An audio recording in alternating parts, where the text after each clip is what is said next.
Motivation wasn't a problem. I didn't have to say, now you have to do your homework or you're going to be in trouble or you're going to get a 0.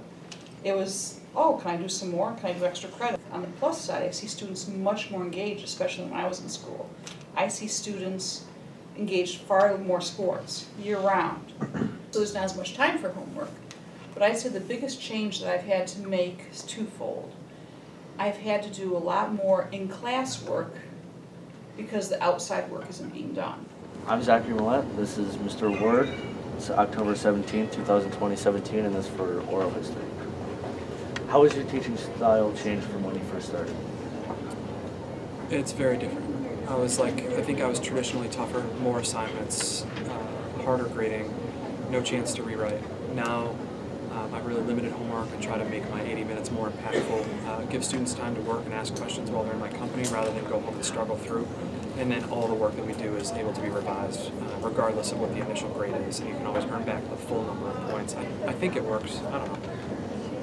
I was ecstatic. As a student, I wish I'd had the technology.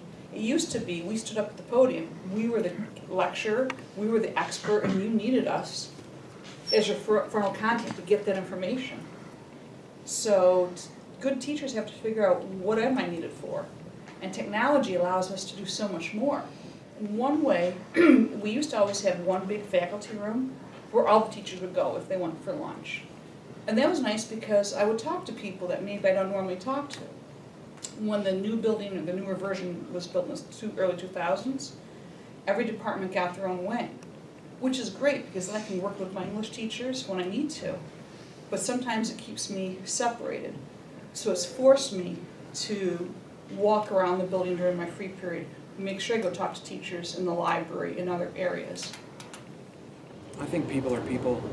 Like the things that you hear students talk about, it's the same topics, it's the same basic set of interests. It's instead of talking out loud as much, they're just in their phone. But like I don't think the conversations are that much different. I don't think who we are has changed. I think just how we express it has changed. It's just instead of someone jamming someone into a locker, now they like insult them on, Snapchat. So I would say in many ways your brains, you've changed. Technology has helped change your brains. You actually can think about a lot of things at one time. What I've noticed though is because of that, your attention isn't as deeply focused. Okay, you're used to trying to do your homework while Snapchatting, while watching ESPN, while Skyping with someone. And so that I think has detracted from students' one main focus. But I think students have a lot more interests. They come with a lot more a desire to see where they fit in with their education. It's not just, I'll do what I'm told. So I like that. my least favorite part is just the bureaucracy, it's the politics. Whenever you're in a business of this size, there's competing interests, there's competing ideas. Administration has one set of goals, and like, for instance, the custodial staff has a completely different set of goals, and history teachers have a set of goals, and English teachers have a set of goals, and this creates conflict rather than collaboration. Favorite? But I'm not also a history teacher. How is that, Mr. Carr? My students, well, no, two things. Students and my colleagues. I love to put knowledge together, and I love my students. Every day I go home and I tell my husband, oh, you have to hear this. And I wake up thinking, oh, I can't wait to see so-and-so, or I hope so-and-so is having a better day. I really like being a part of my students' lives. I think negatively.